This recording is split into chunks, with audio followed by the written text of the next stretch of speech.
This puzzle is from the year 1860. It's a wild looking position, but there's a way that white can win the game despite the fact that black has almost all of their pieces. And, well, I don't want to spoil too much. So, white to play and win. There's a cool little theme here in this puzzle, but I'm not going to tell you what it is until after we get into the position. Of course, white's pawns are going forward. White to play and win. Before I say anything else, what do you think the winning move is or the winning idea behind this position? All right, well, if you had a chance to look at that, the first thing that we need to understand is that black has a lot of pieces, okay? If you just look, white only has a queen, two rooks, and a bishop. Black has the queen, two rooks, the bishop, and two knights, and a whole bunch of pawns. So you're not going to win this game in a normal fashion, right? But if you were looking for checkmate on the king, you weren't going to find it because there's really no checkmate on the king. So, for example, maybe we take here, taking advantage of the pin, because of the bishop. The king simply sidesteps, and we have no follow-up. We have no way to get our queen over here to help attack the king. Notice everything is kind of blocked off, right? There's just no way to get through on any of the diagonals or the files. That's not an option for us, okay? You could have also taken here with check, but again, the king just moves to h7, attacks your rook. You don't have anything. There's really nothing for you to do here as white. Yes, you can throw in a random check, you lose your bishop, and you're losing the game, okay?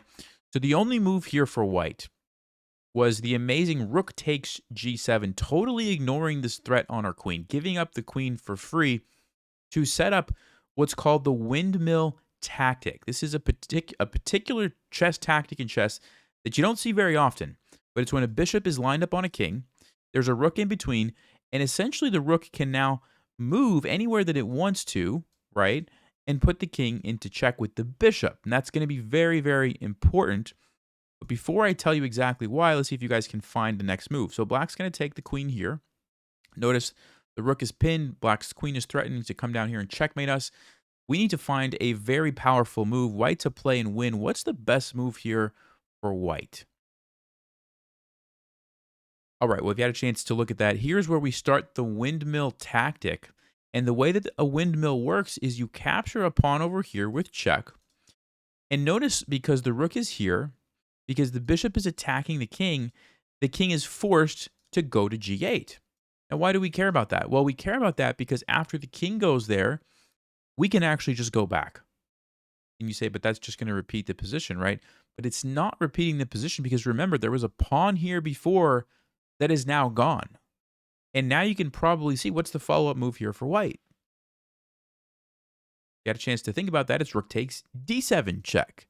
And again, we have the same situation where because of how we're cutting off the king and the fact that the bishop is doing the checking, this rook can basically do whatever it wants. And again, black has to go here, and guess what? Rook back to g7 check. And again, now notice this rook on f1, even though it's pinned and we can't move it, it's playing an important role here, cutting off the square. Otherwise, black's king would be able to simply escape, right? But they're always forced back into the corner and back in line with our bishop. All right, so let's keep going. Rook takes check again. And notice 1, 2, we've taken now 3 of black's pieces. All right, black goes back.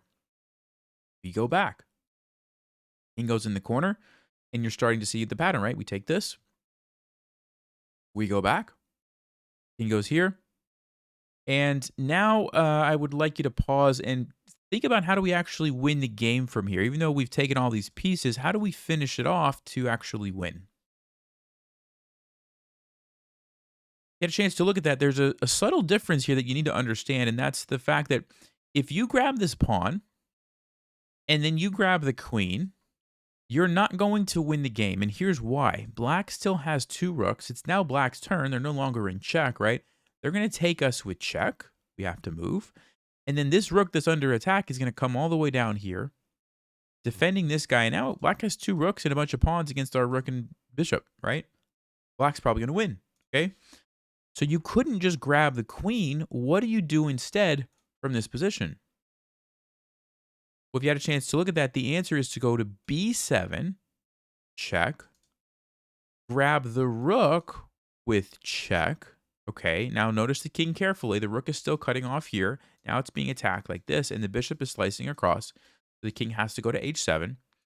And now what's the follow-up for white? If you had a chance to look at that, notice we can't go back to b7 anymore, right? Because the queen is there. So we have to change our plan. We come over to h8 check, which forces the king to here. And now what do we do? You had a chance to look at that. It's rook to g8 check. And look at what we have cleverly accomplished here. The pawn is stopping the king from escaping. This rook is still here. The bishop is here. Only move for black is to go back to h7, and look what we've done. Rook to g7 check. Do you notice anything? King's now back in the corner, and look at this. So we took the rook, then did all that little maneuver to repeat the position again, all with check, right? All with check, so that black never had time to take this. And now we can finish off with what we started, capturing here with check, and then take the queen. Now, if you wanted to, and this is actually a winning endgame for white, of course, black can take, you move here, and you're going to win now because you have the extra piece. Now, if you wanted to get even a little bit more technical with it, going back to this position, what you should do instead is actually grab the pawn first with check. Same idea of the windmill, except now we're going this way with the rook instead of this way. Back to g7 again, and then come over here and take the queen. Notice we've just gotten an extra pawn, right? And again, after black takes, here we go, king g2. This is a winning position for white. So that's the best way to do it. And just to remind you, going back to the original position, look carefully, right? This is where we're at now. Look where we started. Look at this. 1, 2, 3, 4, 5, 6, 7, 8 pieces were captured by this rook with the help of the bishop putting the king in check. I mean, just let that sink in for a minute, right? That's some fascinating stuff. This is why the windmill is such a powerful chess tactic. If you ever have somebody's king cut off on the back rank with the bishop lining up, keep an eye out for some sort of windmill type of setup. Now, of course, this was a composed puzzle.